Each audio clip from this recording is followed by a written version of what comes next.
Wagwan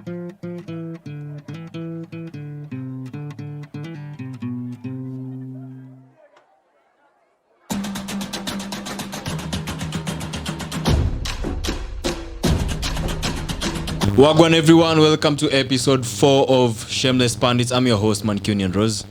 What's up, good people? They call me Tsimbar, your number one host, and welcome to the number one online football podcast. Hi, I'm Collins. Bro, you just said number one host. I'm the host. Anyway, guys, we hope you had a pretty good week, man. It's the beginning of the week. November is almost ending, and football is still here. Wagwan, bruv. How have you all been there? Hey, it's bad. It's bad, lakini sawa tu. Tutavumilia tu. You know, people say kama success inakuja, lazima kuwe na shortcomings. Yeah, exactly, man. So maybe pia Man U venye kuna shortcomings nyingi, maybe by the end of the season, you never know. Yeah, anything can happen. Lakini say it's bad, like, for any Manchester United fan. Take heart. It's bad. It's gonna get worse before it gets better, bro. Yeah. Coming from a United fan. Oi, man like Collins, you know. Yo, I'm good. Uh-huh. Hope you're all good. Yeah, we're fine, man.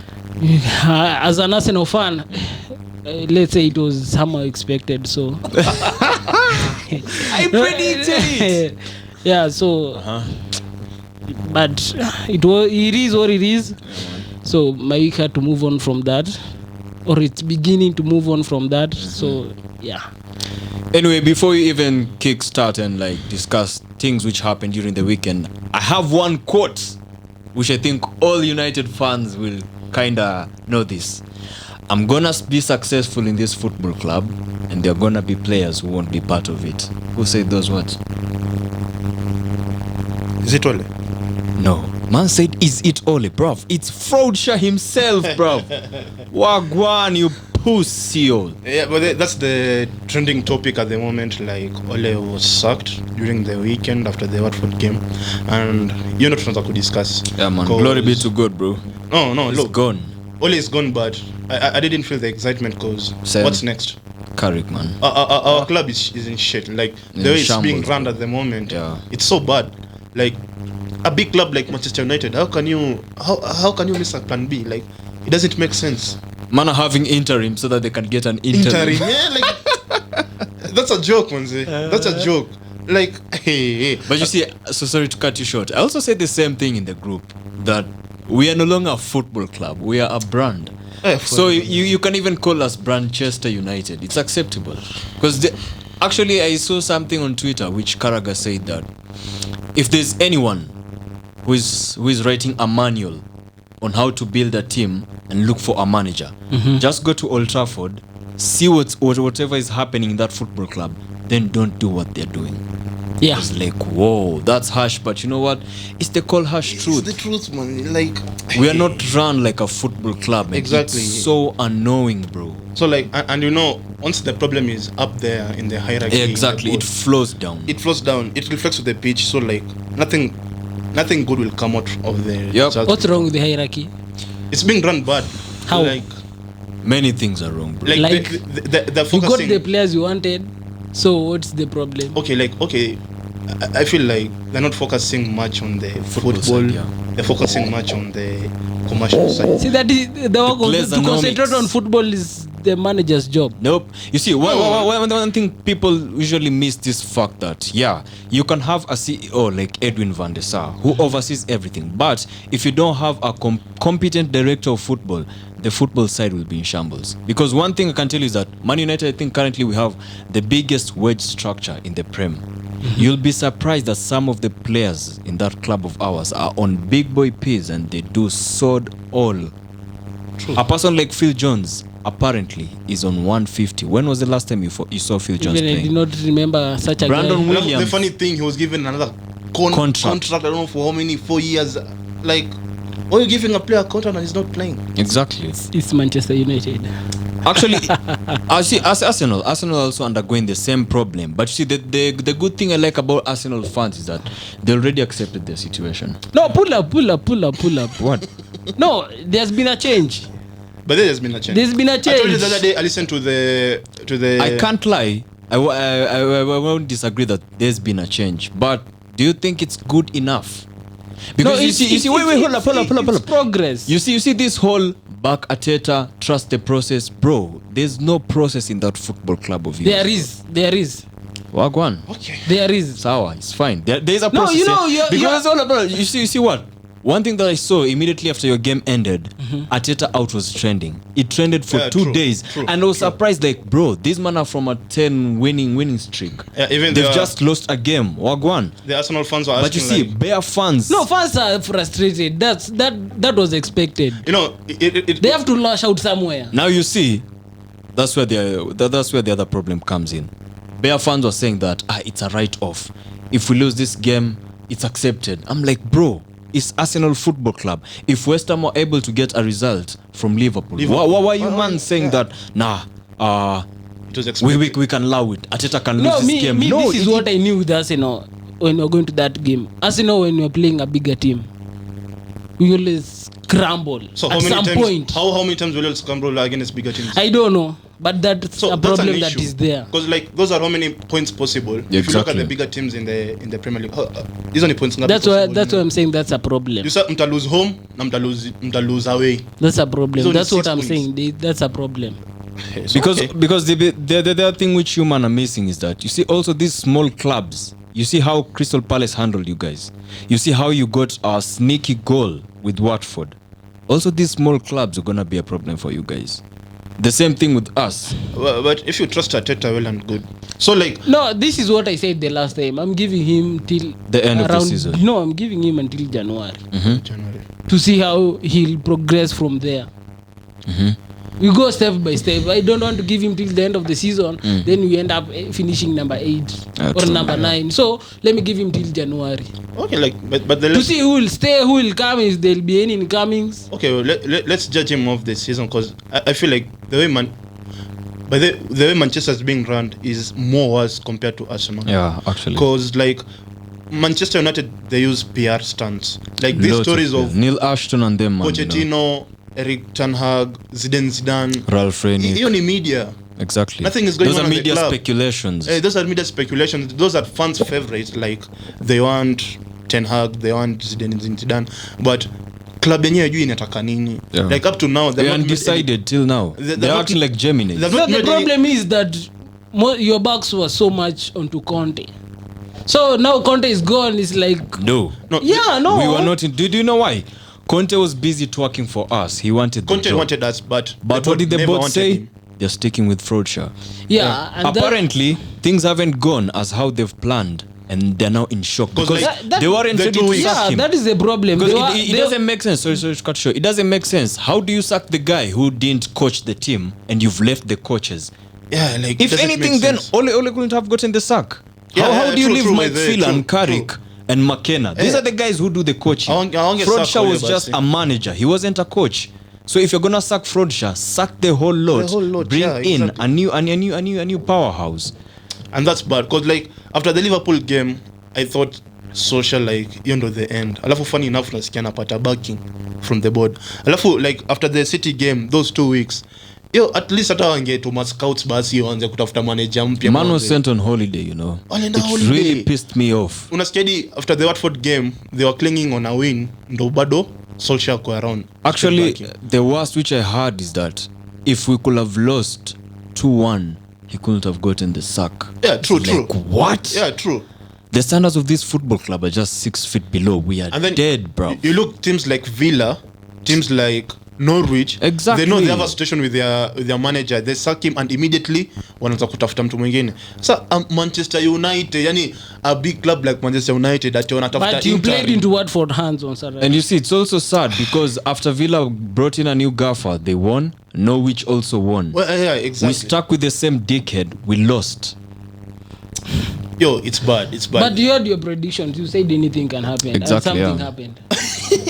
But okay, like in this story. I told you on last Tuesday you were boasting Man United will win that game. I told it was you expected to win. On Why? paper, Watford? on paper. Watford? Based on what? On paper. Your form was bad, so Now you see, Collins. What was your statistic? I actually get where you're coming from, but you see, on paper we have a decent squad than Watford. That's one. That's one. But Two, we expected them to bounce back because we were on the vibe of come on, it's Watford. even you're supposed to bounce back. Wait, hold up. I was actually on the vibe of it's Watford. We're gonna get the W, then go to Chelsea. We're gonna get spanked again. We'll go to Arsenal. Get Exactly. again. Arsenal are gonna come to our yard, do a matting. I swear down. Arsenal can be shit the whole season, but the moment they face Man United, bruv. It's bad. What? Lucifer So like himself. up to now the board bado haijadecide nataka nani, but kuna zile tu fun speculations. Yeah. Like for you, nani unaweza taka kwa next? It's definitely Ten Hag. That's the guy wanting. But do you trust Man United to go and bring in an upcoming manager? They won't. If anything, I know Ten Hag is gonna go to Man City.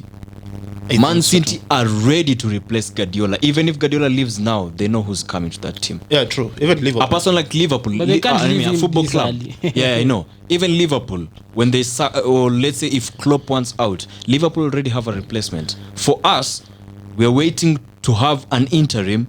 Well, we have an interim. No, you had a choice, but the choice was gone. So now you're back to square one. But you see, we've got No. bare choices still. Like- You see, I'm sorry. Like what people don't understand is that managers are not like players. Yeah. You can go to any football club right Yeah, now and and take demand to get their manager, Unapewa. but you can't go to any football club and take their player before True. the Yeah, window true. is open. Exactly. So if Man United was a serious club, they could just go to Ajax, say, yeah, yo, Ten Hag, Wagwan, you good? Yeah, I'm good. Here's the big boy piece. You wanna come to United? I'm gonna think, fuck off. Pochettino, here's the big that's boy what's piece. supposed to Do you be. wanna come to United? This is Manchester I'm United. gonna think, piss off. Next manager, like that. Like, so- we are a big I football like the club. way Come you're on. saying this is Manchester United. Hey, like it's a big brand. Wezi approach mtu alafu mtu akwambie paka next summer alafu then you wait. It's either you what's come that? or you don't come. Hey, you That's come it. or you don't come. Like Ten Hag, he was asked but atasema haja approach you about Exactly. So imagine Ten Hag is saying, he's not saying no. He's saying, I've not been approached. So I the only can't guy even who think about said it. no directly was Luis Enrique. Yeah. He said, Is it April Fool's is it Day? April Fool's Day already? So like that's Yeah, I saw that. So that's one guy whom you know you're dead sure that he's not coming to the Not football coming, club. yeah. But Ten Hag said, I've not been approached. Pochettino is busy twerking for us. He's saying that I want the job, bro. I want to come back He's to been him. wanting the job since 1890, bro. and what's this? Pochettino akona obsession gani na Man U hivi? I don't know. Wallahi, I don't Like know. does it see like hiyo ndo team inaweza mpatia title kubwa ama I actually think so. cause hey ametaka Man U for so long na paka sasa is ready to leave kina Messi. One na thing I kina can Neymar. tell you, yeah, you see, after the game where Do you think Leicester Pochettino is played perfect Chelsea, for Man U? I was like, no. Yeah, with the kind of football he's playing is good. It's good. Chelsea right now are on fire. Immediately Leicester played Chelsea, and I watched that game. I was like, nah, I don't want Brendan Rodgers near this club. For real. No, Rogers itakuwa a joke. I don't want. As I told you guys, like in the previous episode, the only British manager I rank is Potter. So for you as a United fan utaendea Ten Hag. Yeah, it's definitely Ten Hag. Okay, wewe kama najua upendi Man Me- U. Yeah, as a You football don't- fan. As a football fan. Unaweza penda nani? Unaona nani like which coach unaona ni suitable mwenye anaweza take over United? Because me okay, before hata ujibu, mimi naona Ten Hag na Pochettino, I think kuna venye their style is similar. Plus their style of coaching to me na feel hivyo. I think it's similar. This is what I can say. A manager that is supposed to go to United right now has lazima kuwe na hiyo nguvu ya kutame the bigger players. Yeah. That is That's the why I problem. wanna That's why tell you guys. For me, I'll take Zidane. For me, I'll take Zidane. Or Zidane. Okay, people question him, and I wonder why people question Oh him. my day! If there's something I've never like understood is why are people saying that Zidane is the He's not a French good coach. Ole? What? Man won a three-peat with Madrid Champions League. You think it's easy, bro? Hata si mara moja ile unashinda leo alafu next season una hata alafu zingine. Here's the thing. Even Back to Pochettino might be good for United, but can he tame the big guns? Ronaldo, Hiyo ndo shit. Pogba. Do you mean I feel maybe nataka Zidane because you know Zidane is a coach, is a great coach. Ameshinda big things. Alafu plus he was a great player. So unaona Okay, hizo you see. vitu mbili. Huo akikuja Man U sahi like kuna ile tu respect atapewa. You like someone like Ole, people loved him but was never respected. No one respected you as a gaffer. No He's one a respected dickhead, Ole. bro. So, Man's like- busy playing football manager and saying I was a football idiot. You are a football idiot. You can't. Like Zidane ni mtu anaingia dressing room, huwezi mshow kitu. Utamwambia nini? Jamaa ameshinda World Cup. ameshinda Champions League, ameshinda league zenye alikuwa kwa time akicheza, amekuwa coach, ameshinda Champions League back to back. What will you tell him? Bruno atamwambia nini? Do people walikuwa wanasema like the way after the game ended, alafu Bruno anaambia the fans like exactly, don't blame Ole, it's the players. You see, that's someone what like Zidane can't tolerate such a thing.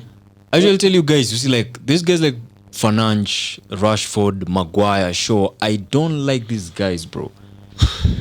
The number of PR these guys put out is just, it's unbelievable. I actually saw a post that the difference between Man United and Man City, after United lose a game, they're gonna post bare stuff. Then beside it was Jack Grealish. They had lost a game. I saw that. Grealish was in the gym saying, preparing for the Saturday game. I was like, yep. Sisi wengine Tony will bounce back. That's where we fail. That's where we fail. The mentality is different. Those players actually were really ready to have their tweets out. Because they knew they were going to win that Watford game. I was really ready to see the likes of Jacob fucking Harry Maguire saying that, I told you, we'll bounce back. And you see what? Frodshaw's got blood on his hands. Before the game started, in his presser, he actually said that some of these critics who pretend they know a lot, Harry Maguire is going to prove them wrong. Man got sent off. But took I saw that. Captain's armband and threw it on the floor. The same thing happened with Xhaka, and the fans were really mad at him. He was actually stripped off. You know what? Man United, we are no longer a big football club. I won't be surprised because today Maguire is definitely starting and he will wear the captain's armband. True. So for me nakwambia me like any day anytime if United were a status club, wange persuade Zidane as much as possible. You need a coach like Guardiola. Guardiola is another no-nonsense coach. That's why we need a bald guy like Ten Hag, bro. You need a no-nonsense coach. Inaitwaje like Zidane hata nimesoka kitu tulikuwa because if you look at Man City right now, Sterling was a guy he shined last season but one. Na say hata last season and this season is not even being selected as regularly. So Guardiola does not give a fuck if you're not performing. You're just deep, bro. Bench. Nilikuwa nasema mtu kama Conte never wanted Tottenham at first. He was approached mara kwanza. He refused. In June. Alafu mara pili akakuwa followed with a convincing project like I really want to know you guys where are you headed. So mtu kama Zidane hata kama hana interest, just persuade him, show him like this is the vision, this is want to go, this is much power yenye utakuwa nayo. Mjamaa atakuja. Actually don't give two shits if whether the wife doesn't want to stay in Manchester. Bro, just stay in Spain, we're gonna face time. True, because imagine Zidane kama akiapproachwa in the right manner, Zidane kama anaweza kata. So do you see your team performing the next like 3 games?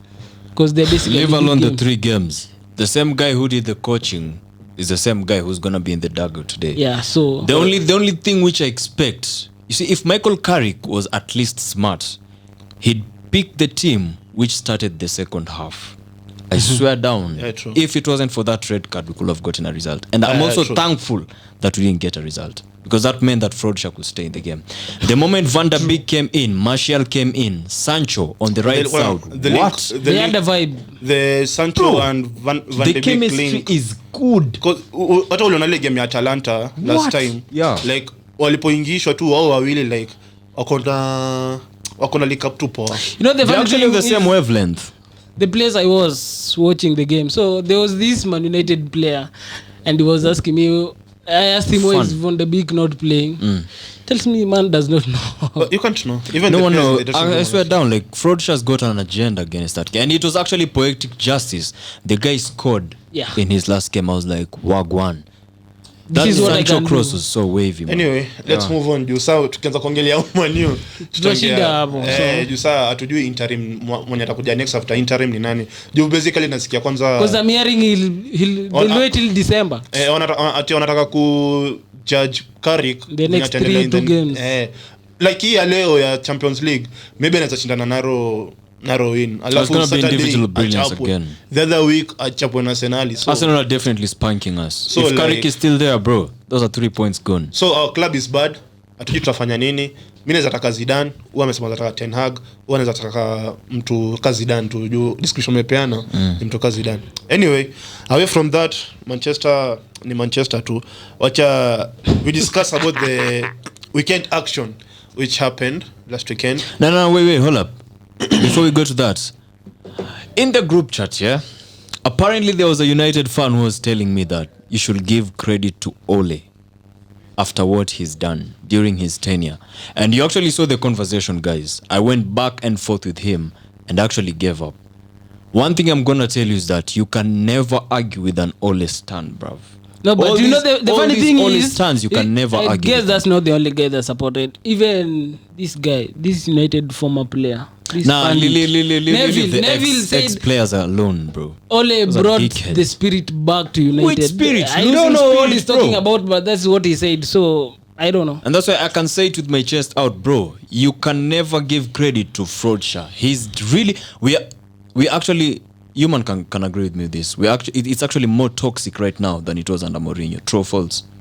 I don't think so. Nah, it's more toxic now than it was under For Jose. Mourinho it was worse. Now even for Mourinho, for Mourinho it was worse kuliko sahi.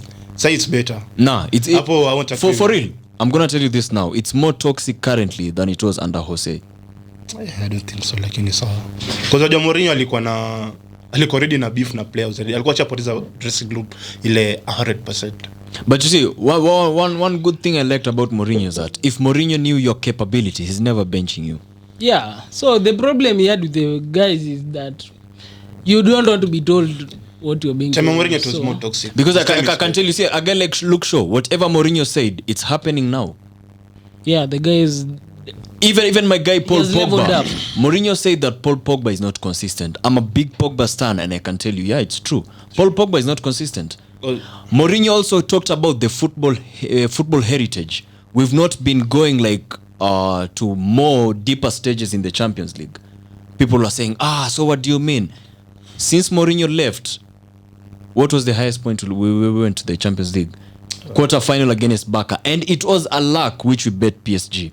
Yeah. So everything Mourinho said, it's coming to happen. People and people don't forget. The night in Paris. So people walikuwa wanasema. Thanks to VAR, bro. VAR I swear down. If we didn't have VAR that season, we could have gone out. Yeah, ilikuwa tu VAR. What Mourinho wasn't backed, Louis van Gaal wasn't backed. Solskjaer was backed to the fullest. Yeah. He was given the players he wanted, yeah? He was given the big boy piece to spend. Ex-players backed him. Some Ole stans, who in my opinion are the worst Man United fans you can ever have a discussion with, backed him. But he didn't deliver. So that begs to differ. What did the management see in Ole? Exactly. He was just a puppet, bro. For the people have the guts kusema ati Ronaldo ndo amefanya Ole afutwe job. How? But you know, it's this the xenophobia. thing is still is going to be it's there. The xenophobia. Ronaldo, that's what I told you last time. Ronaldo is not fit for United.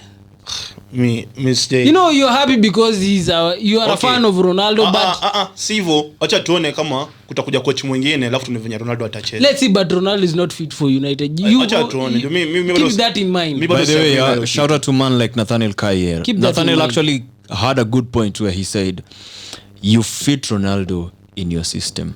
Exactly. Na ndio kitu Ole alishindwa kufanya. How do you fit him? You fit him kama in your coach wenu system. mwenyewe Arsene Wenger alisema Ronaldo can never be a problem. I want to ask you one thing. We all watched Ronaldo in Juventus. How many times did Ronaldo carry that club? He's currently not in Juventus. Have you seen the mess which they are in? Okay, he's also in our club, but And we are in a mess. Yeah, so we are not, but don't forget, Juventus have Allegri. We had that dickhead. If we get a competent gaffer, bruv, it's game over, bro. I swear down. One thing Ole which got wrong was that he played wide forwards so that he could just get goals, forgetting that you need to have a person who's gonna assist, who's gonna create chances. The moment you play Rashford, Ronaldo, and Greenwood, who's gonna create chances for who?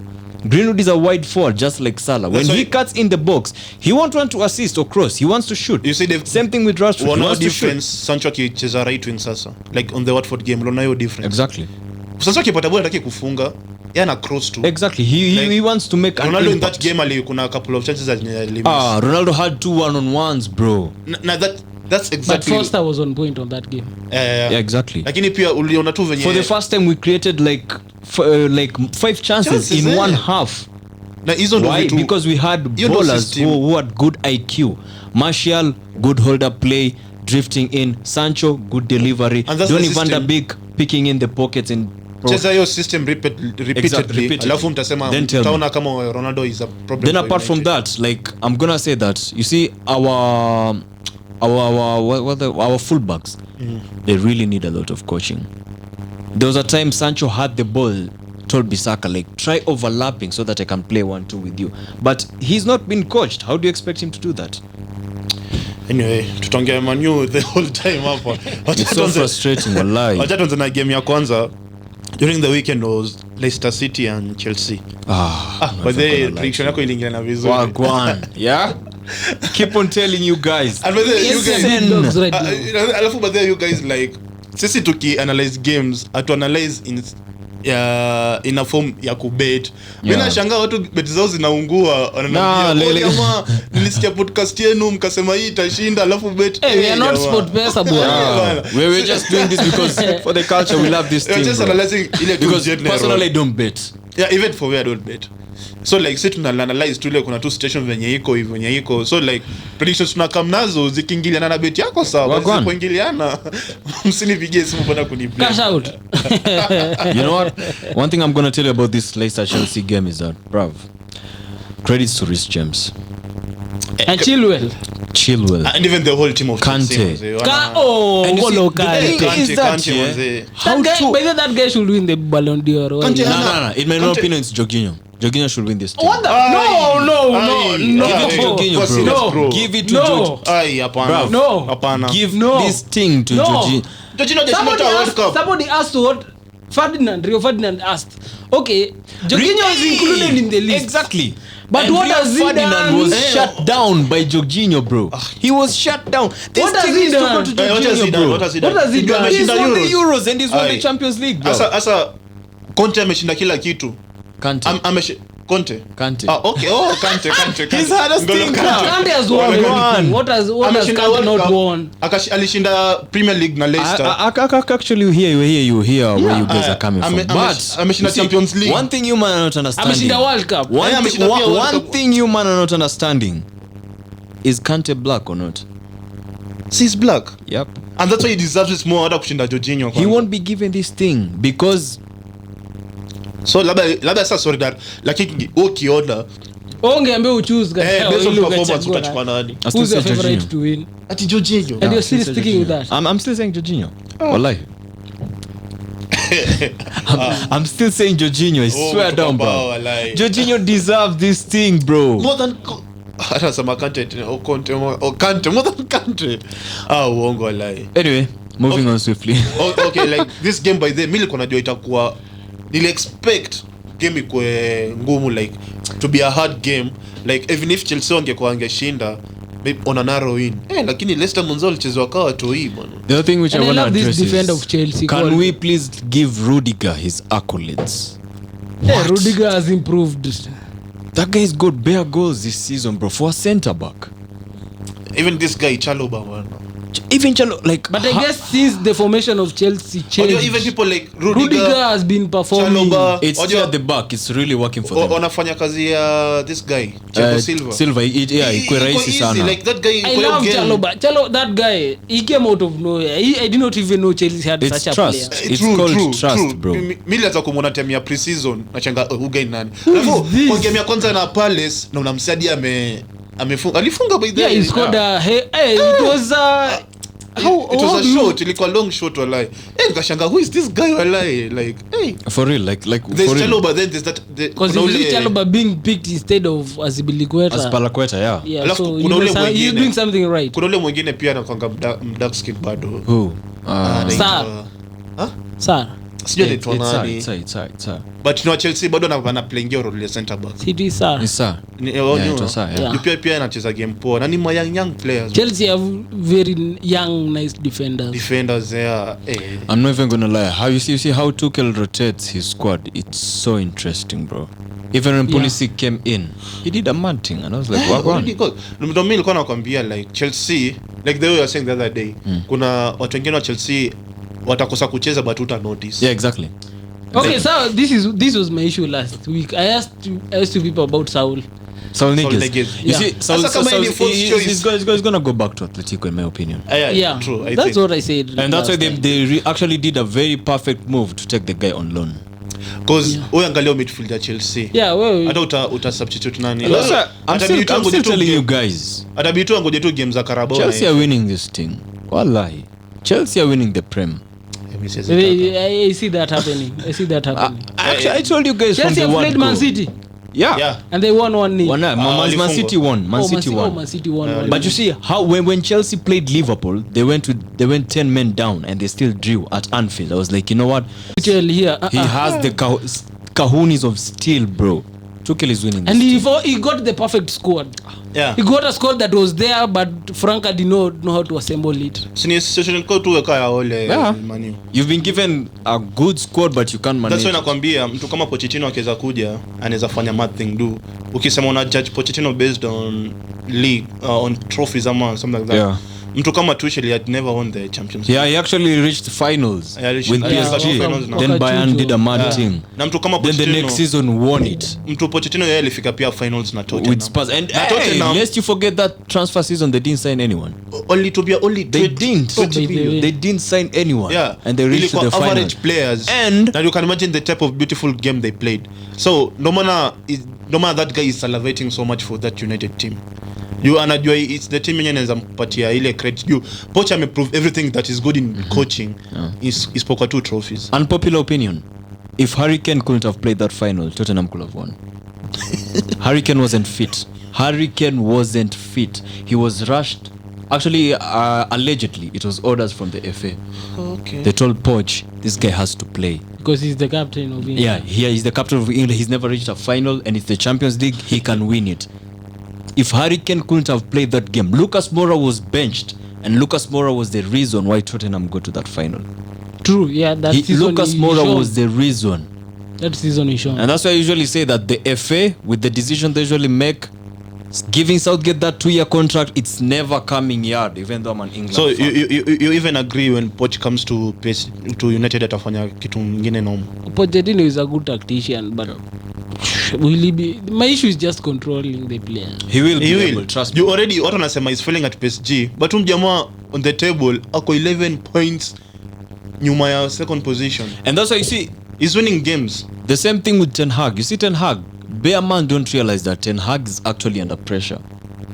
Because when you are at Ajax, it's mandatory for you to win that league. Has he ever won it? Yeah, he won it. The time Donny delete. You see, when you are at Ajax, you are expected to win that league. You are expected to play a certain brand of football, which is the attacking way. Yeah. So don't think that because Ten Hag is at Ajax, he's having it easy.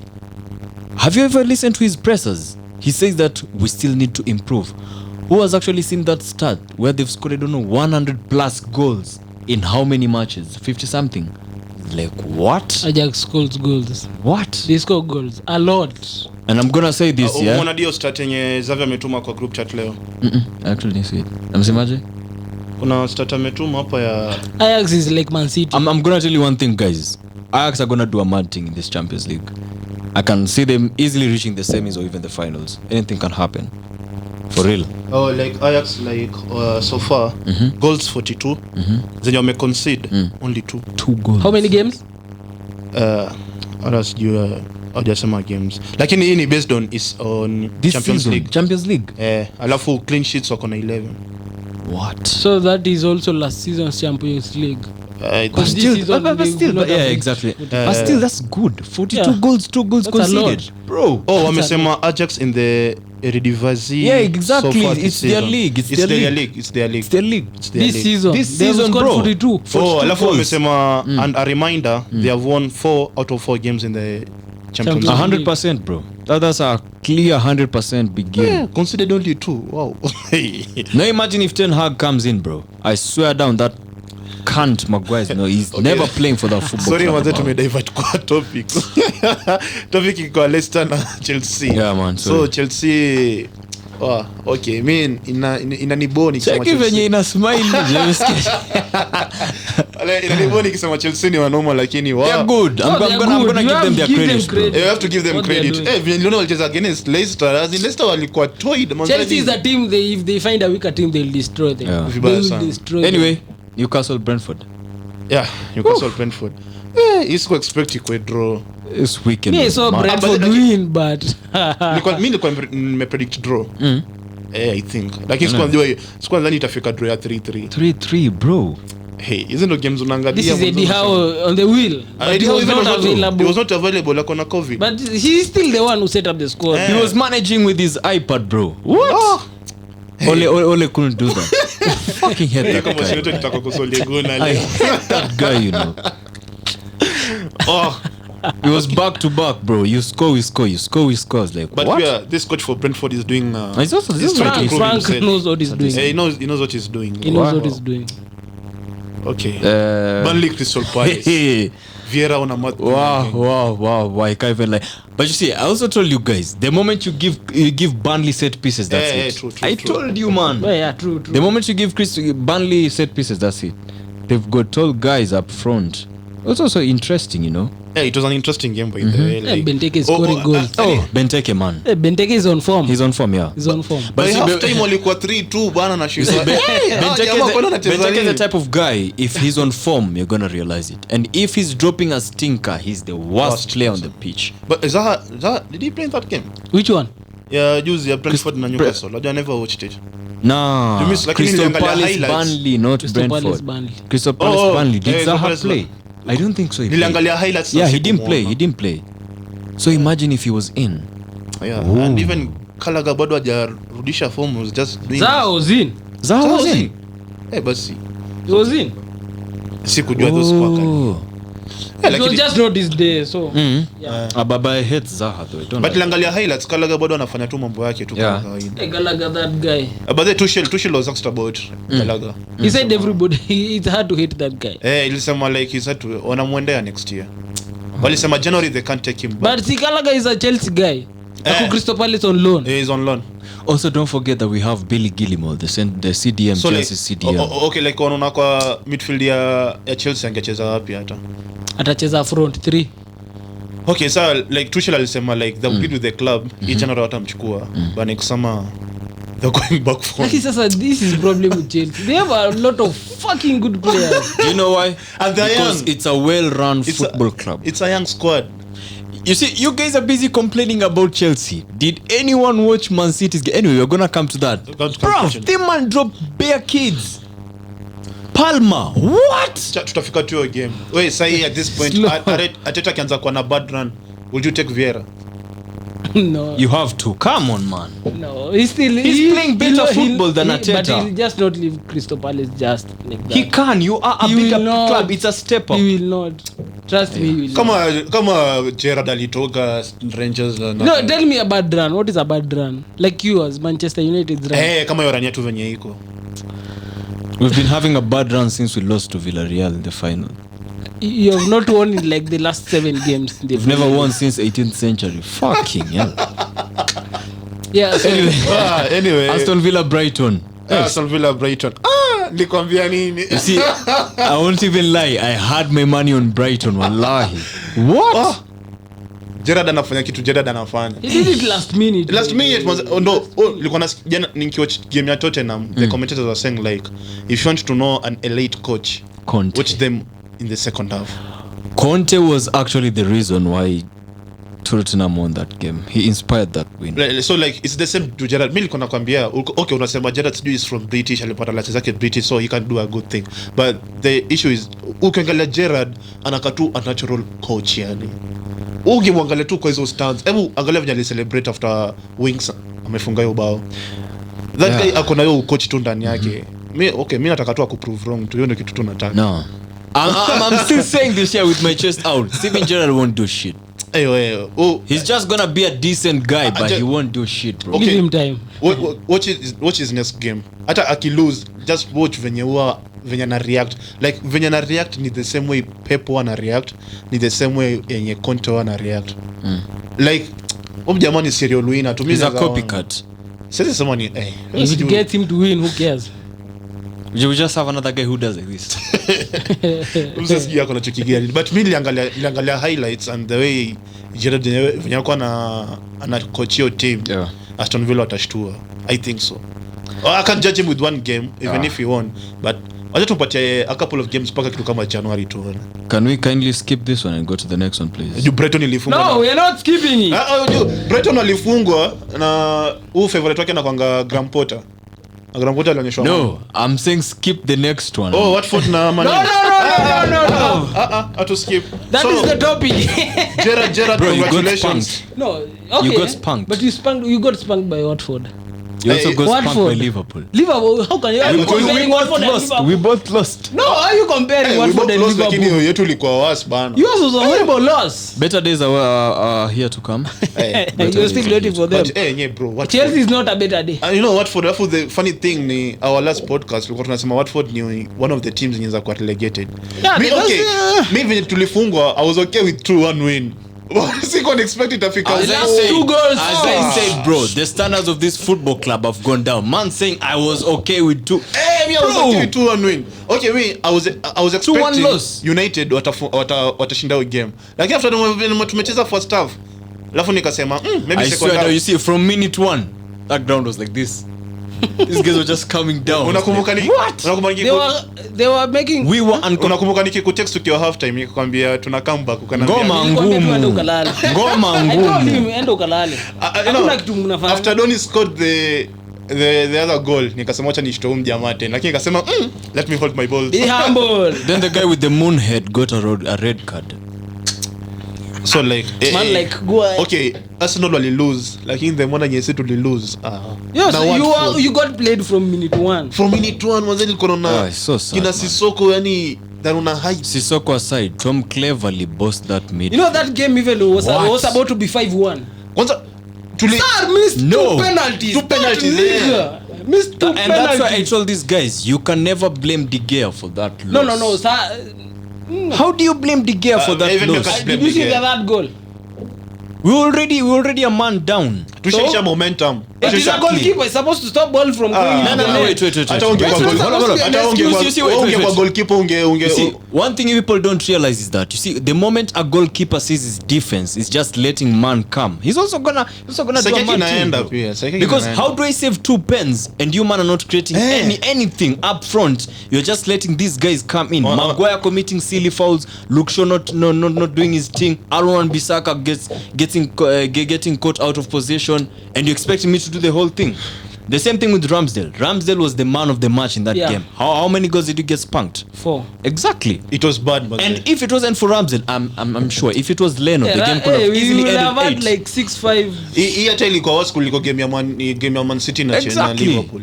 Like Watford in some situations you can never blame the keeper. Your design. Watford played you from minute 1. It was bad. Tom cleverly won the league, was it 8 years ago, thanks to Alex Ferguson. Then he's busy bossing the midfield. Anyway, guys like Sissoko. Then the other guy called Dennis. If you only substitute the D with the P, you get the pennies. Then fucking hate that guy, bro.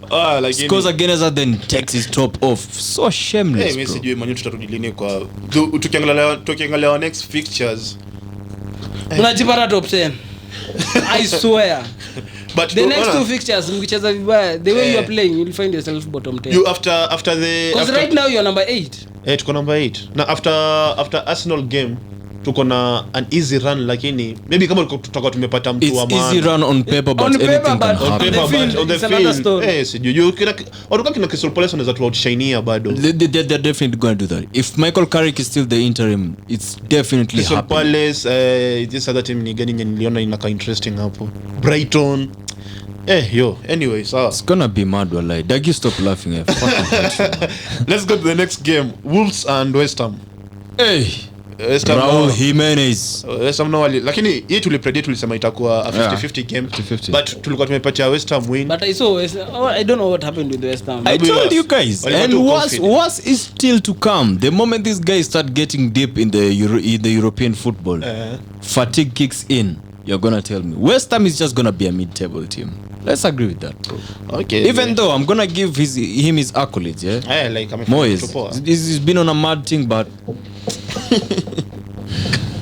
okay. So Poleni West Ham Wolves did the thing, wakashinda. But it was a nice game. When mlikuwa mmesema it was entertaining.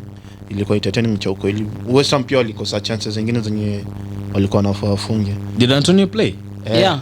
Kwanza the funny thing ni Antonio alipoenda Jamaica alitumiwa a private jet to come back. Kuja pate training mapema. You know, but they have a new owner. Wale West Ham. For real? Okay, sijui kama ni owner but amenunua shares more. Majority shares. Who is a billionaire from Zishek. This country is called Zishek. Saudi Arabia. It's in Europe. Trust me. CZ ama kitu kama. Czech Republic. Zek. Oh my days. Man says CZ. Dropping stinkers every time, bro. Yeah. So I think huyo billionaire ndo alikuwa involved na hiyo kuleta Antonio na Now, let me tell you one thing. So long as you just get an owner who's not from America, you're always going to be on a mad team. Yeah. Now, watch West Ham also rise. That's another team who is coming up and they're going to threaten us. Exactly. Very passionate. Actually watched the owners when they won that FA. They were very happy. They were there. The Glazers weren't there when we played against Villarreal. They brought Ferguson all the way from the UK. The guy was supposed to sleep. It was past his bedtime. We had COVID. He's sick. And he comes and watches who? Only make the first sub in the 100 minutes. And you're bringing in this B-Tech Brazilian guy. I swear down, Fred is not Brazilian. Wallah, he's not Brazilian. If anything, that guy is from Kwale. But like Brazilian anachezanga poa. Nah. I think that's the clone. There are people who always perform better for the country than for the club. Yeah. Like you see man like Pogba. Pogba, he goes to France. Pogba, my guy. He's a big name in France. He comes to Manchester. Watu walikuwa wanasema like United hata nafaa pia wajaribu mtu kama Deschamps. I don't want that Deschamps. No. Wajaribu hata Hans Flick. Coach wa German. But hawezi kubali. Watu wanangoja World Cup sahi. And that's I also told you another thing that you see if you're a manager who cares about your CV, you can never come to United right now. Yeah. Okay. Anyway, the next game, Norwich and Southampton. The first win for Dean Smith. Wow. I didn't watch that game. I did not live. I didn't watch that game. Any Southampton or Norwich fan? Tell us in the comment section how was your game, bro. Lakini vile niliwaambia like Southampton wasipochunga wanaweza kuwa relegated. Wallahi. I mean naona Southampton. It's gonna be tough. Norwich have climbed the table. Number 19. Wow. Congratulations. Southampton wasipochunga wanaweza kuwa relegated. Yaani tutaona season ikiisha. And then Liverpool Arsenal. This game. But okay, nyinyi jamaa hata kama ulikuwa mnajua Liverpool itawa outshine. This is what got me frustrated. We had a very good first half. Very good. The defending was excellent. I don't know what happened second half. You're already 2-0 down. 1-0. It was 1? Yeah, it was 1-0. Yeah. You second half. It was 1-0. It was 1-0. It was 1-0. We had the perfect first half. Going to the dressing room, coming out second half. It wasn't perfect. The defending was perfect. Ilikuwa sawa, ilikuwa wana defend. The way we were defending. The way they defended. Yeah. I thought you said that you also attacked. What? No. Venye walicheza bado walikuwa solid vizuri. Hadi na solid at the back proper. The commentators were saying the first half if Arsenal lose this game, watakuwa wame lose na with a fighting spirit. Like walikuwa first half would have ended 2-0, 3-0. Easy. Venye walikuwa wanajaribu ku break that defense Liverpool, walikuwa wanashindwa. Because actually in the second half, Liverpool defense was Alisson was playing Sudoku. Alafu second half Liverpool's defense was on steroids. Alafu nyinyi pia alikuwa mna lose ball ufala hapo kwa midfield. Nuno Tavares, oh my god. You see Nuno, Lokonga. Those were actually the liabilities in those are people, you know, Lokonga is somebody who does not have pace. So that guy, when he keeps the ball, he'll always be caught out of possession. Yeah. And then he's the type of guy who takes too many touches. Yeah, too many touches. Look at that second goal by Jota.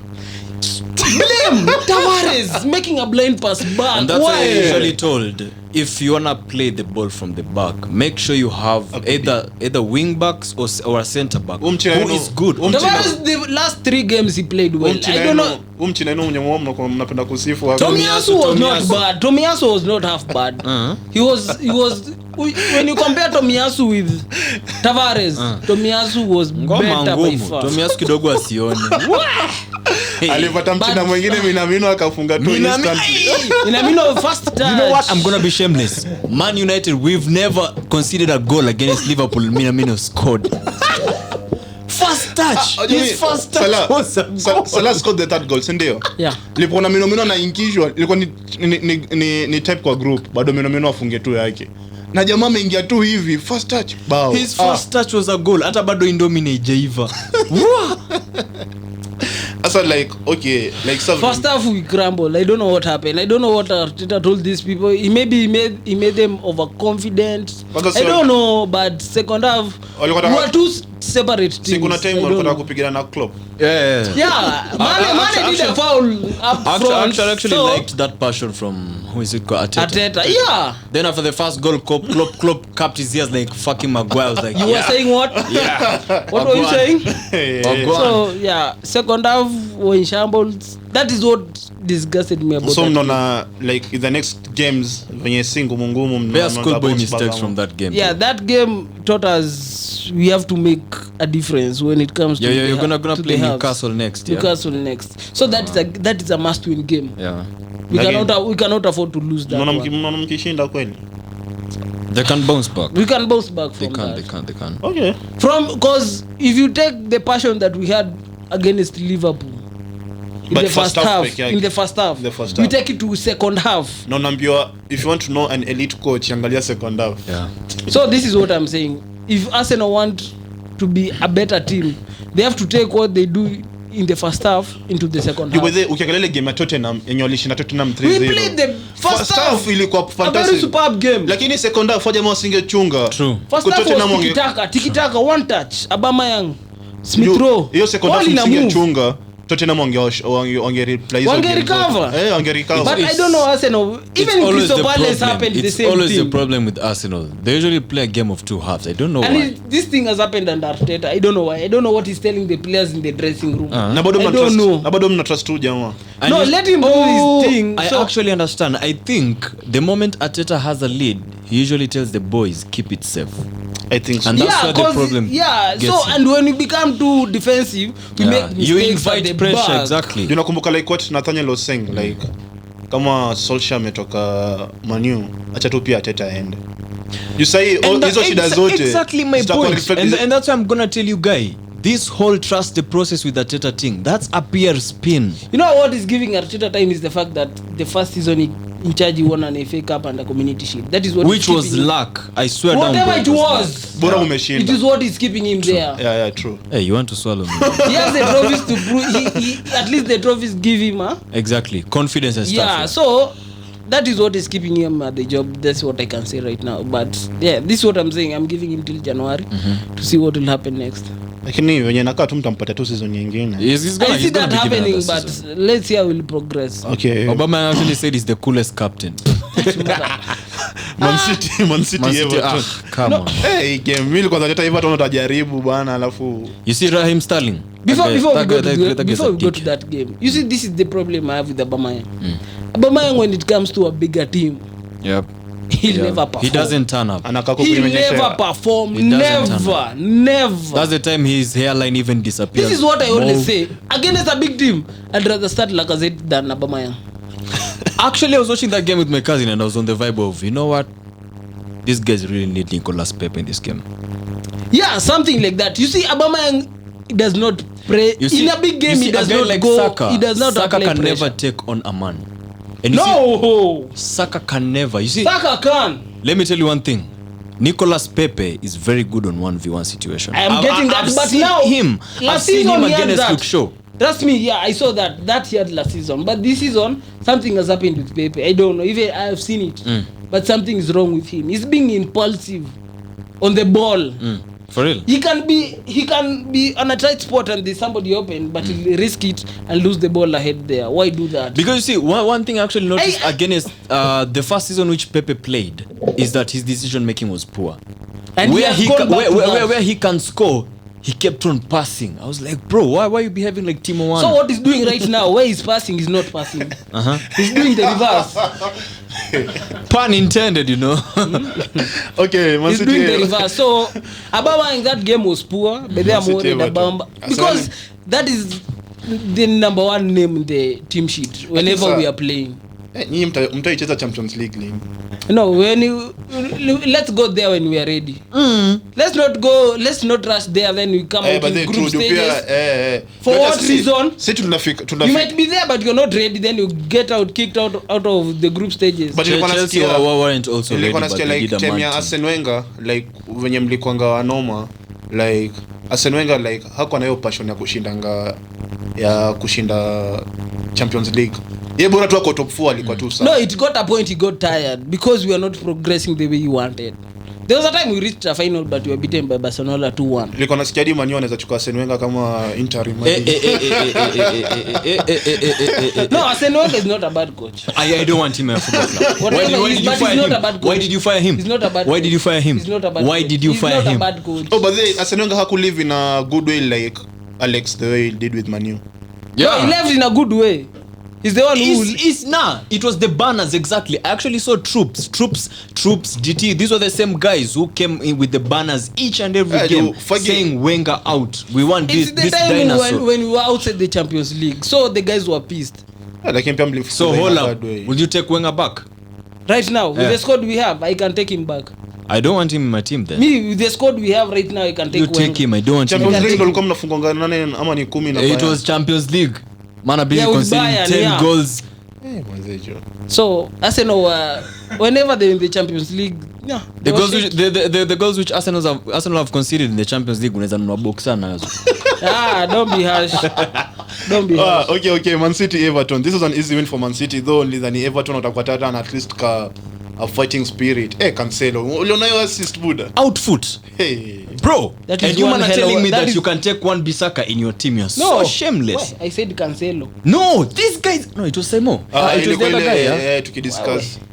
He said that I can take one Bissaka in my team. Bro, I told you Cancelo. Hiyo assist ilikuwa. Alafu huyo bao ya Rodri. Oh my days. Hata kama ni individual brilliance, but ni top notch individual brilliance. What? Cancelo right now is the number one name in the team sheet. He's just superb. His defending is fine, his attacking is fine. Mimi niko na shida na Portuguese players apart from Ronaldo. Mbona kwa national team I said it again. I told you told me about Bruno. What did I tell you about Bruno? No, wait. What did I tell you? Hold up. He's not a good player enough to enter in that squad. And that is what I told you. I actually agree. Yeah, I told you that. But pia hadi Jota mwangalia vile alifunga bao na Arsenal. Alafu akicheza hata niona prefer Joao Felix aanze kuliko Jota. I'm gonna tell you guys again. You see that Portugal coach, that's another cunt. He needs to get sacked. This coming World Cup, even though Ronaldo is my goat, Portugal are going nowhere, bro, just like us. No, England. pull up. Even have Portugal qualified for the World Cup. Playoffs. If Portugal sack that guy, Portugal are gonna do a mad thing. That squad is amazing, bro. Squad ingine noma. And then also the goalie of theirs, wallahi. Goalkeeper Patricio. Rui Patricio is a fraud. Ish. Hiyo boy April liangalia against Serbia. Rui Patricio is a fraud, wallahi. Portugal have a decent team. But the amount of attacking talent they have. Cancelo, Joao Felix. Uko na Diaz. Then you have guys like Renato Sanchez who are busy shelling it up. Yeah, exactly. Diaz yako Ruben Diaz, yeah, Portugal. Cancelo. Dalot. Dalot. Come on. That's a decent Joao squad. Felix, Joao Felix, yeah, exactly. Jota. They have a decent squad. Your squad was poenda World Cup. Watakuwa May West. But then this World Cup is Ronaldo's going to commit suicide, you know. Walai. This World Cup is going to be a tricky one. Sana. Anyway, it's going to be a tricky Tottenham Leeds United. Miliwambia, like I'm always correct when it comes to predictions. Itakuwa the first win for Conte. Nobody argued. Umjamaa hapo. You know what? Umjamaa anasema atatoka draw. I actually saw a draw coming, you know. Wallahi, because I knew that Marco Bielsa is going to do a mad thing. They were close though to a draw. They were close. Lakini mimi angalia tu Conte. Because Leeds performed better than Tottenham. But ukitaka kujua elite coach, angalia Conte first half alikuwa. I was so passionate. Alikuwa anasema like hapa there's something's not going on. Na mimi nilikuwa sure second half ikiingia Tote wanashinda. Angalia venye moja also watu you wana guys- first half Tottenham walikuwa shit, hawakacheza poa. True. Angalia second half chances zao wanaweza Like this is what I expected when Conte took over Tottenham, that Harry Kane will be scoring goals like shit. But nothing is happening for him. alimiss chances ngapi Harry Kane? Alimiss karibia I think 3 chances. But his heart is no longer with Tottenham. Tunaweza sema hivyo. He's looking for that Man City move, and once he gets it, oh my god. There's another guy who have never Lakini the passion which How have you know? You know Harry Kane has won more golden boots than any of the recent top I scorers. never ranked that guy. But anyway, you guy, Kevin Phillips, he bowled. Calvin. Calvin Phillips Kwanza bowled out huyo that alikuwa game, amekazia Harry Kane vibaya sana. Bowled that game, His bro. fellow Englishman. Wallahi. Harry Kane alikuwa anapita. And that's why I usually say I'd take Kevin Phillips in opinion any day. Manu hata kama ni wajanja wamchukue January, hata kama ni They won't take that guy. They'd rather go for a high value guy like Declan Rice, spend big boy peas on him, then But comes and be a Declan Rice flop. is still a baller. he's still a He's a baller. You baller, can't he's a baller. deny I've that. not said he's not a bowler. I've just said that an unpopular opinion. I'd rather have Kevin Phillips than Declan but you saw Rice. that passion yenye Conte alikuwa nayo, alikuwa anasema wow, ingekuwa United na huyu jamaa ameshinda hivi, like he's even encouraging the crowd like hey jamaa, be behind us like that passion yenye ilikuwa nayo Conte. Hey, mimi naona Tottenham, give them time, watakuwa Yeah, tissue. Tottenham, Conte just needs time. Naona Tottenham for Because Conte won his cup at Chelsea the second season.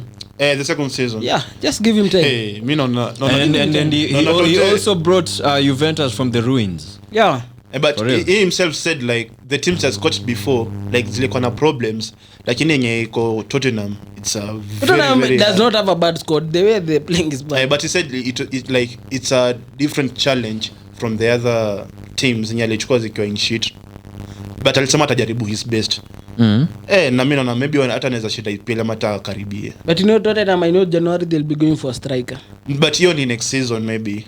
He may win something with this them. is what is going to happen next season. Harry Kane will be at Man City. Maybe I think Lewandowski atakuwa Man City. No, they will not take Lewandowski. They don't want a short-term solution. Harry Kane is also short term though. That Pep, guy is no. almost 30. 28, I 28. guess. Yeah, I guess, if I'm not wrong. But Pep temeke na run na Pep hajaishinda, it's a Champion. decade. It's a decade, yeah. 10 years tangu ashinde Champions League. The last time he won was in Barcelona. Ah. Yeah, true. Kwani knows that? Barcelona. 2011. You want to tell me he won 2011. That Yeah, is the last time he won. MSN, Hajashinda bro. Champions He's League. never won. He didn't even win it. Kwani when did Guardiola get out? Na Bayern. Bayern. But he didn't win. He didn't win. He didn't. He didn't win Wallahi. Champions League with Didn't win Bayern. Champions League with Bayern. That's why ndio mimi nasema watu wanadharau Zidane, lakini ukiangalia Zidane. It's true Three. though, wallahi. Nani Back to wanachukia back. Zidane? It's a three-peat, Na- bro. It's not easy. Wallahi, Na it's Pep not Guardiola easy. ako na 10 years bado hajashinda, anashinda. And remember, that Bayern side was decent. They still had Robben. They still had Ribery. Lewandowski up front. Muller. Philip Lahm. na bado Bro. mpaka hii season bado sioni Guardiola akishinda hiyo Champions League. Kwanza hata you know the next topic we'll be discussing, tuna discuss Champions League, yeah? yeah post match analysis for Champions League. Anyway, guys, you're supposed to interact with us, bana. Get in the comment section. Tell us what you think, manze. Yeah. Champions League, yeah? Yeah. Ay, sorry, man. No, it's okay. Don't mind me. Don't mind But me. don't worry, unaweza cheza FIFA ucheze Champions League. Okay, okay, timu yako iko Champions League lakini ni gani una support? Bayern. For real? Yeye iliyofunga 10 years ago. Lazima. No, Bayern is in Lazima. form, so... But the first game at leo it's Bayern and Dynamo Kiev. That's a win. We're also having an early kick-off leo, sindio? It's gonna be tough in Spain, wallahi. So Dynamo Bayern. Mine is Moja not Bayern working. wali lose weekend. Hey, they lost 2-1. Nakumbuka So they have to bounce back. they have to bounce back, and there's a friend of mine like she wants to start this betting thing, so alikuwa ananiambia games anafaa kubet. So mimi niko na game ya Bayern, mimi najonga tu Bayern na kwanga tu sure bet. Bayern is tu sure Bayern. bet. Kwani ni uongo. Alafu Bayern is a sure bet. wakafungwa mwanze 2-1 kwa It kwa happens. Bundesliga. I'm not even gonna lie to you. I don't know where guys get the energy to bet. Mimi siwezi. Wallahi. Why? I don't know where you get the energy to bet. But hii game ya leo ya Champions League it's a sure bet wanashinda. And that's a sure bet. Okay. Then Villarreal Man United. for real. You know what? Me, I see Villarreal winning. Now, let me tell you something. You see, Ati, Maybe draw. if Carrick really wants to Mmezoea win this draw. game, as I said in the group chat, you have to start Sancho Van der Beek, Matic. I think leo atafanya hivyo. And don't start Rashford on the left. Start Martial. Sijui. Okay, me. Then at the back, go with Telles because Luke Shaw is definitely not playing. He didn't travel. Go with Telles. Maguire is going to be there. Yeah, Maguire. He was seated alongside Carrick. So I think it will be Maguire and it's definitely Maguire, Lindelof. But you see, the good news is that I don't think Danjuma is going to play today. Danjuma is not there. Because if Danjuma plays, that's game over. Moreno. Yeah. Moreno. Is not there. So it's an advantage. I guess you come Manu can take that full advantage. Because last time Danjuma alitesa Dalot. Dalot alikimbishwa. Hey, you the first goal. Hey, but Danjuma is not playing. I also didn't blame Dalot that much. Unless I'm wrong, but hizo ndo news imetokea jana, like he won't be playing, he won't be part of the, unless maybe akwe rush back kama sijui akona injury ama sijui akona nini, but that is the problem, you know. By the time the team news comes, you might be surprised. Danjuma anaweza kuwa tuna mess around na sisi. But like they might be messing around with you to see how your tactics are going, how you are going to go about that. I think akona injury. Mimi siko sure, but I think akona injury, but mimi najua acheze. Ngoja team news. Acha tuangoja team news, but okay, hii game sijui itaendaje cause if he goes with the same with the you've been escaping Villarreal for so long. If he goes with the team which I've told you guys, we're winning this team. Even if it's going to be individual brilliance, we're going to win it. I think individual brilliance nyenye itakutuweka kwa hii game, because if you win against Villarreal today, tusha qualify. So for us to qualify, for United to qualify, it's either we win today or we take 4 points. So kumaanisha to draw leo. This is the last game or there's another one? There's another one. After this we have Young Boys. So we did 4 points to qualify. And Young Boys bet you the first. Yeah, 2-1.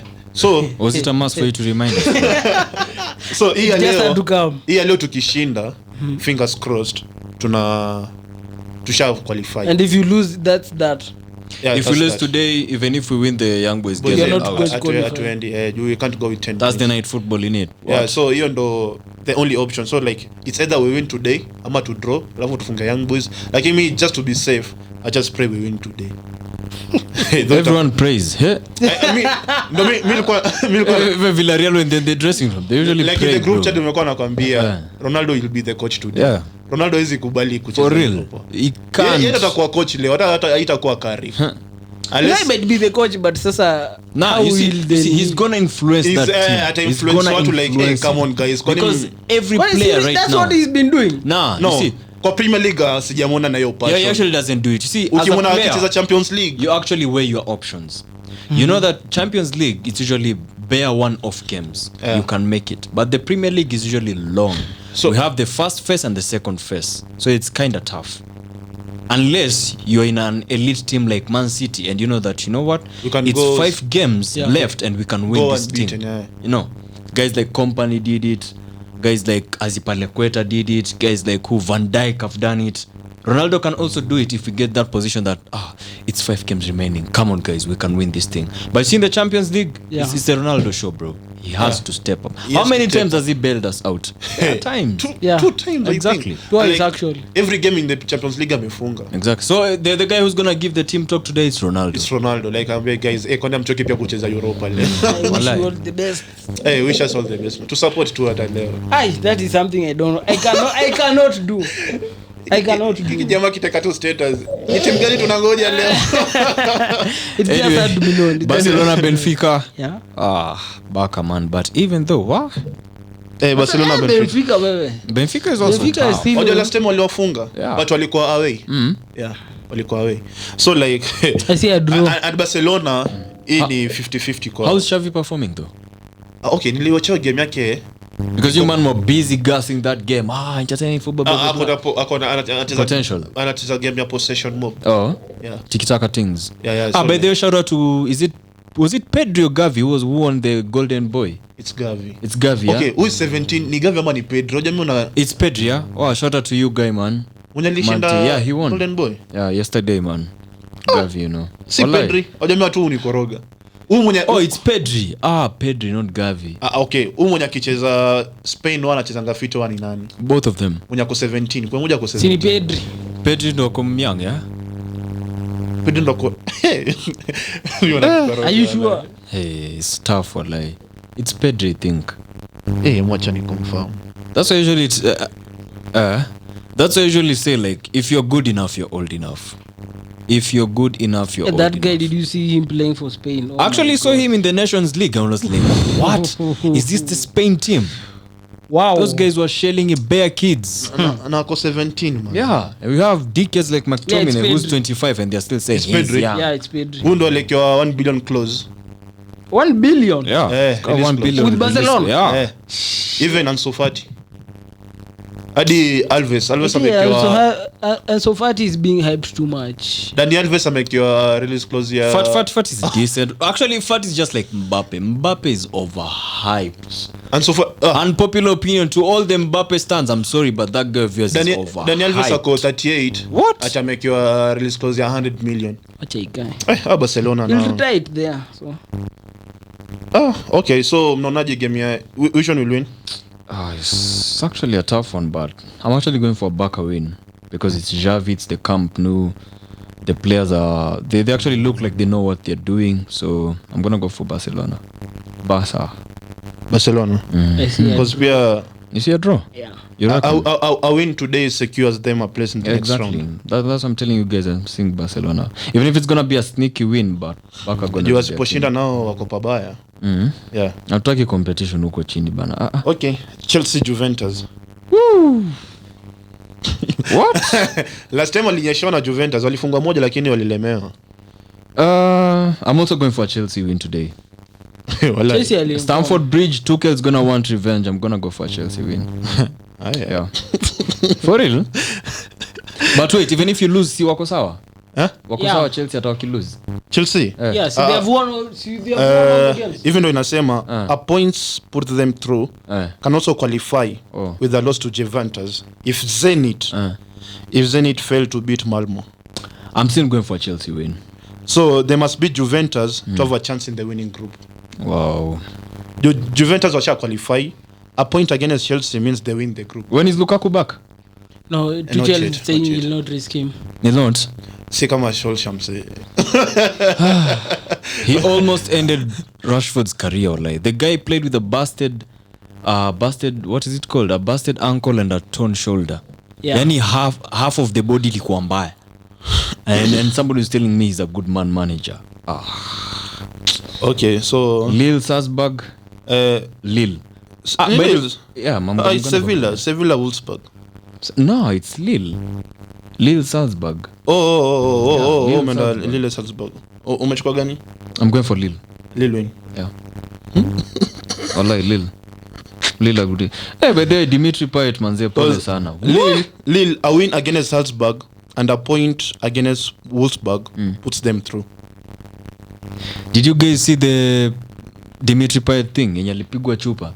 Yeah, then the game was Then cancelled. it was actually 5 minutes, yeah? That sorry. was so bad, man. So bad. Actually, there's a quote which I saw that football, it's a game of gentlemen but played by hooligans. Then they were saying, I don't know, rugby is a game of hooligans played by gentlemen. I'm like, what? That doesn't make sense. Not at all. Sindio? And for Sevilla and Wolfsburg? Unatumia gani? Because of this man saying Malmo Saint. Kuna Then Malmo Sevilla, Saint. Wolfsburg, then Young Boys, Atalanta. Malmo Saint, I'm gonna go for...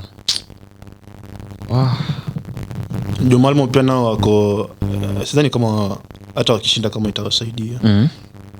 Out of Champions League. Yeah. So wanaenda tu enjoy to the vibes. Go grind it out. Go enjoy yourselves. Yeah, have fun. Alafu yako nyingine nasema Sevilla Wolfsburg. Sevilla, Wolfsburg, Sevilla. Gotta go for Sevilla. Go for Sevilla. By the way, wanafanya aje nini? Spanish League. Who's top of the table? Ni wao ama? Real. Wako It's Madrid then? I think Sevilla number 2. Number 2. Yeah. Yo hizo stories za coaching pia alikuwa nasikia Man U wana consider kuchukua coach wao. Kwa Sevilla. Wachukue ka interim. Though sio coach alikuanga flop Real Madrid. So umechukua Sevilla. I'm going to go for Sevilla, yeah. Young Boys, Atalanta. But out of the Champions League, if they lose against Wolfsburg. That's what I'm saying, Sevilla. Yeah. So, okay. Atalanta. Young Boys. Atalanta. Atalanta. Going for Atalanta. Atalanta ikishinda ni risk kwetu walai. because 2 victories would see them through, or 4 points in the next 2 games if Villarreal lost to Man United.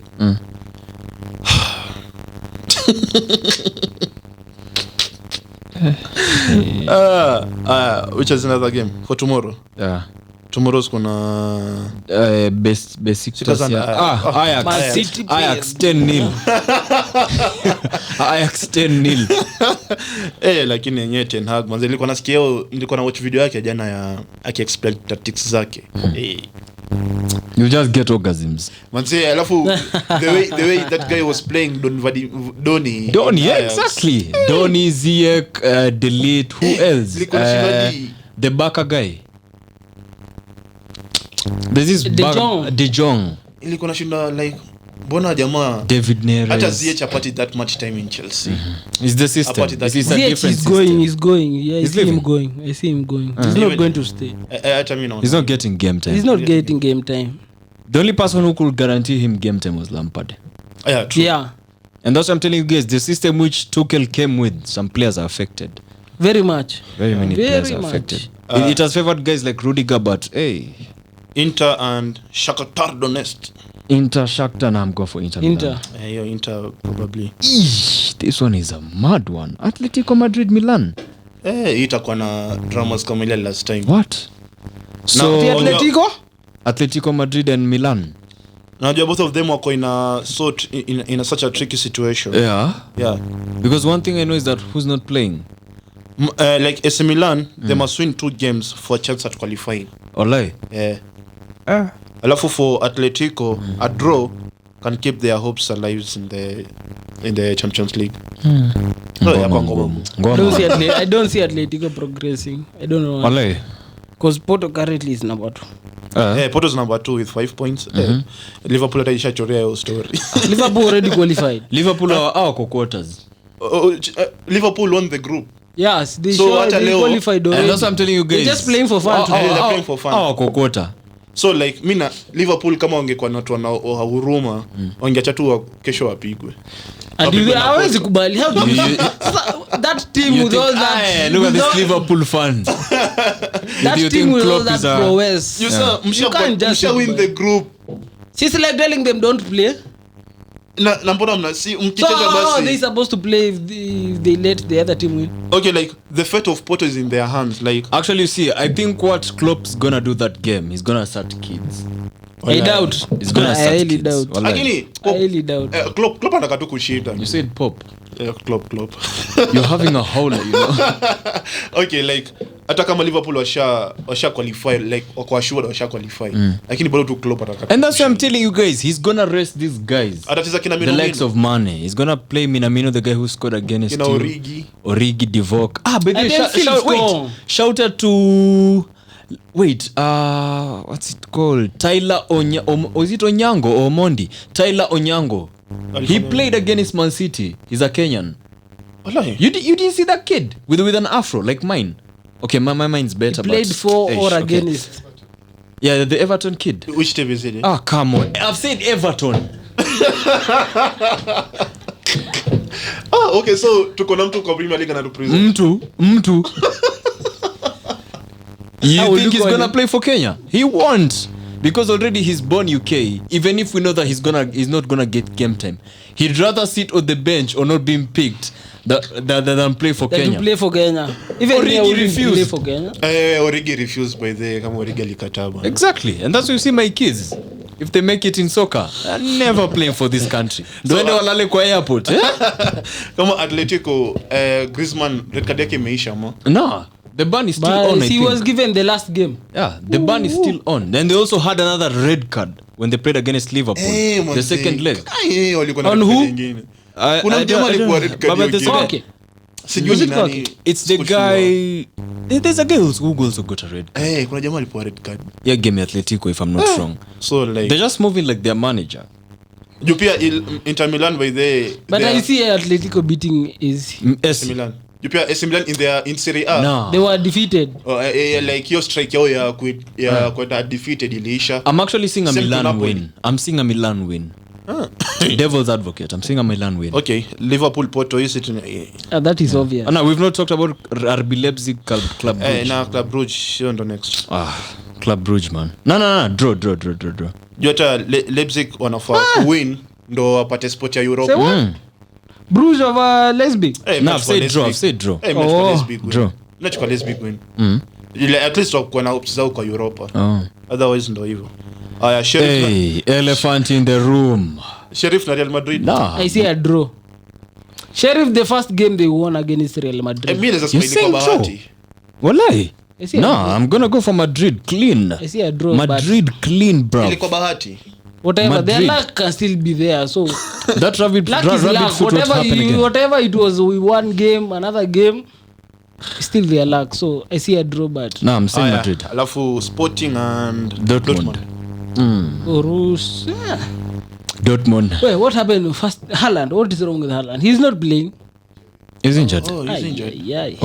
That's so that sad, guy is another machine. Jopena hiyo ndio shida kwa game ya player moja sana. Yeah, man. Yeah, they're getting hit a lot. So elephant in the room. Have we discussed about it? Man City PSG. Man City. Man City. Pochettino ni mjanja. Pochettino anataka tu Man U amchukue ndio anajua kuna game kwa Manchester. Man City. I see Man City win. You know what? I'm going for PSG win. Even me, I'm going I for see PSG Man City win. Pep is not going to let that game score against Pep's team. Man City is gonna win. I mean PSG is gonna win. Man City win, but mimi naenda PSG win. PSG win. Easy PSG win. So Man City wakifungua hiyo game wako they're still there, but points needed to go to the next round. Can secure a spot with a win against PSG. On their next game is against Leipzig. RB. Alafu PSG will go through with 2 draws. No, Man City is number 1 in the group. Lakini wanaweza fungwa leo. Wakifungwa, a point is needed and like point moja ndio inafaa. Here's the thing, when PSG beat Man City, they'll be number 1 with 11 points. Man City will still have 9. Bruges and Leipzig, when Bruges wins, they'll have 7 points. Okay, so Man City, even their last game, they can still win it. So they're still in it. Wako still in it. They're still in it. Wagwan. Lakini naona wakifunga bado. I'm still going for PSG win. Hata mimi naendea PSG. So we've actually wrapped that, ndio? Yeah. So weekend. Then Saturday to discuss games za weekend sasa. Yes, okay. Tuchague team, usimake predictions. Predictions. I'm not going to predictions this time. Predictions are fucked up. Watu wanadhani sisi ni sport pesa. Manze bwana. Kuna beshango alinipigia simu manze ananiambia nilisikiza pod yenu nikaekea win Man U alafu ikafungwa na Watford. Who in his right senses. So mimi nilimwambia like Watford already Man U were on a bad form, so even don't ever risk betting with Manchester United again.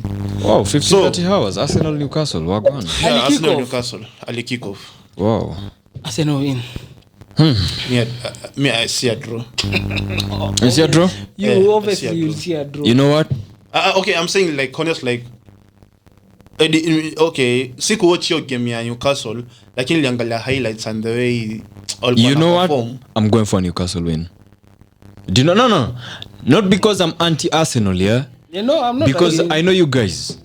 Your heads are gonna drop this game. Trust me. Your heads are gonna drop this game. Mkianza ku lose. Your heads are gonna drop this game. Trust me. When they lose, draw. And I'm actually predicting it. You see Saint Maximin, he's gonna have a field day. Saint Maximin is gonna have a field day. Game iko home ama away kwanza. Iko Arsenal. Callum Wilson also gonna have a home. Mad thing. But bado sioni mtu. It's okay. I'll take your prediction, but I see my Arsenal win. Newcastle win, bro. Liverpool. What? Come on. No. Liverpool Southampton. Liverpool. Pass man. Anfield Liverpool wallahi. Mbona sasa tutudanganye? Liverpool bado kishinda hii game watakuwa wamefikia Chelsea. Nope. Chelsea wako mbele. They're actually 6 points clear. Yeah. Against Liverpool. Kwa serious. Because Chelsea have 29, Liverpool wako na 25. 25. That's wow. 4. So 4, yeah. So they still not. They'll be they still remain there number 3 if Man City win against game. Wow. Na mimi naambia hii Southampton msipochunga itakuwa relegated. Sasa ni shida yao. Allah. There we have Crystal Palace Aston Villa. Jesus, crispy. Goal. Let me say goal. Now you know what? I'm going for Crystal Palace. Wagwan. I swear down, bro. This time round, yeah, Steven Gerrard, you're not gonna prove me wrong. Crystal Palace, bruv. Bro, mimi nataka watch hii game ndo venye nakwambia Gerrard ni mnoma. Crystal Palace are gonna win it. Don't give two shits, bro. Crystal Palace are winning. Inaweza kwa defeat ya Vieira. Nah, Crystal Palace is winning it, bro. Ama akiwa lucky wanaweza toka draw. Is winning it. Ama unaonaje? Crystal Palace win, I see bro. goals and I see Crystal Palace. Crystal Palace. The only Vieira's gonna win this game because he's tactically good than Gerrard. He's gonna win this thing, bro. Ushangale game za Gerrard akiwa huko Rangers. I don't give two shits about Gerrard, bro. Who's Gerrard, man? He's man mad. Basically, you are saying Crystal Palace will win because you hate the manager. Or... It's not about hate. I've said he's tactically better than Gerrard. Okay, lakini itakuwa poa. Norwich Wolves. I see goals. Jimenez by the say already formed by the. You see goals. I see Norwich winning. You're saying Norwich? Bloody hell. I'm going for a draw this round. Well, I'm going for a draw. It's all about opinions, though. Opinions? Mbona unaona Norwich ikishinda? Dean Smith na kona nini alishindwa kumanage Aston Villa? He won his last game, so he's going to keep that momentum going. Wolves walishindwa the last game. See, it's my opinion. No, you agree with my opinion. I'm not saying that's going to be the outcome. Tuko realistic jamaa. Wolves. You say you predicted that Manchester will not happen. And that's what I'm saying. I'm going to go for a draw. Wallahi, I'm going to Thank you. Okay, hata stabishana. Brighton Leeds United. That's another. It's a mad one. I see Brighton. Graham Potter, Michael This one, Bielsa. Brighton will outshine Leeds. You know what? You pia by the kwa game ya Leeds, Graham Potter alikuwa ameenda kuachia game. Yeah. Brighton win. Last season Chelsea walikuwa kucheza West Ham. Alafu Moyes ataenda ameenda kuanalyze game ya Chelsea. Alafu come weekend unajua huyu amekuja kuanalyze game, this guy will win. Wapi? Viboko. West Ham walifungwa na Chelsea bwana. Okay. Yeah. All the best to Brighton. Sunday. Brentford Everton. Goal. Na Everton, mbona Everton wana slag hivi? They don't have their star players playing. People are out injured. Damara Gray kwa game ya Man City. He was off. Wallahi, he was off. A game like that, somebody I doubt Gray can perform in a game like that. Hata alitolewa first half, alipata injury I think. Yeah, so their injury was alafu pia Holgate bado alidungwa red card kwa ile game nyingine. So they are in shit lot of trouble. Acha niende draw. Hai. Itakuwa kali. West Ham Man City. Come on. Man City win. Unachukua Man City win? Man City win. West Ham Man City? Si ndio. Mimi ndio West Ham to color style. You're saying that because you're a hater. But mimi si hater about mimi napenda venye Man City wanacheza by the way bro. Like football fun is mimi napenda Man City venye wanacheza like wako so fantastic. You want West Ham to win or you see West Ham winning? I see West Ham winning. Okay. Labda watajaribu get their confidence. All unavyonyolia outshine ya Liverpool yani. You know that was a one time thing. See they lost their game on the weekend. Aya. Leicester Watford. Come on. Leicester Watford. Me ya Man City actually na West Ham tend ya draw. Leicester Watford. You know Guardiola does not Leicester Watford. Depende venye wata perform kwa Champions League on Wednesday. Man City I've never had an issue playing the Champions League and the Premier League. Yeah, they've got a good squad. They have a good squad. They can rotate it the way they want. So that's not an issue. But they Jack Grealish of later chezangi. He's injured. Allah. But you know the funny thing with Man City, you see, it was hard to notice that Grealish has not been playing.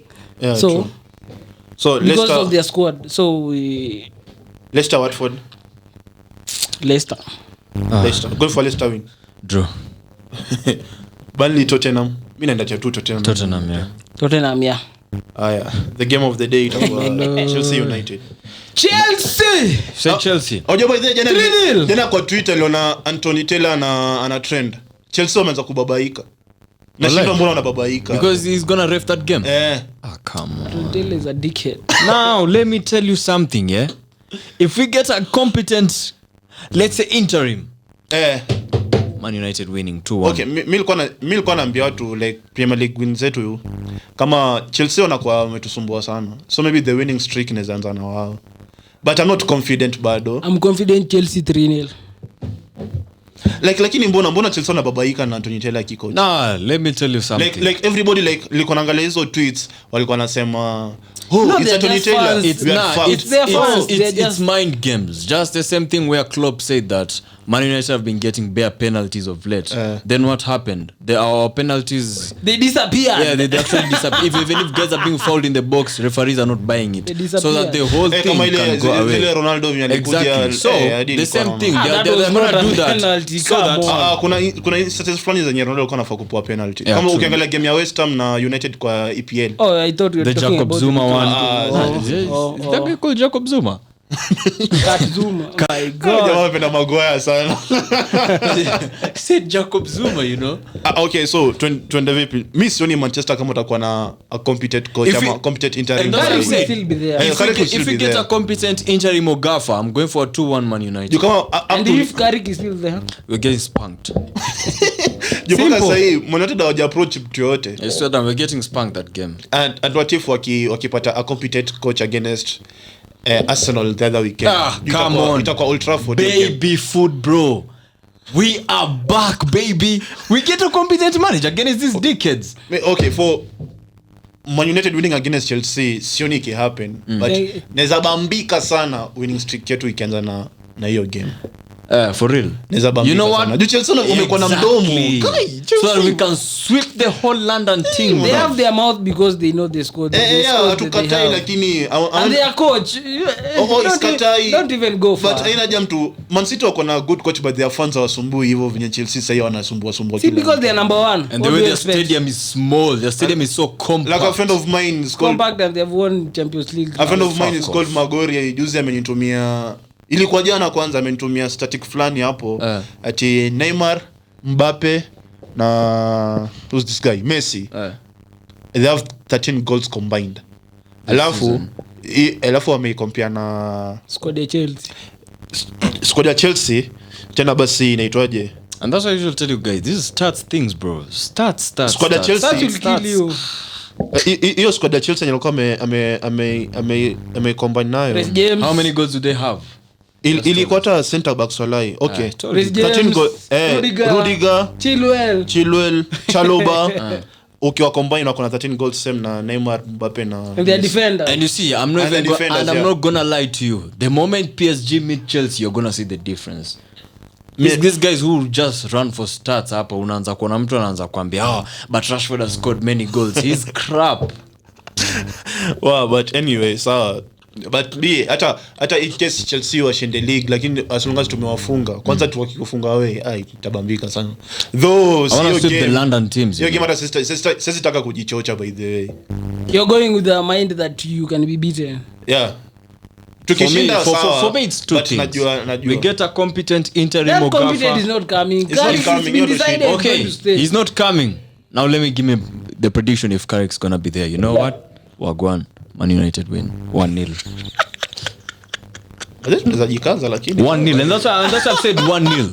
And you know what? Why 1-0? Imagine what Watford did to you. Who's gonna hold up? Who's gonna score that goal? Man like Jadon Malik Sancho, bro. Mimi nataka Sancho afunge leo. I've already said it. 1-0. Sancho scoring that. Here's the thing, may know Chelsea are going to win. I take it 2-0 or 3-0. What if tupate mtu kama Poche on Saturday?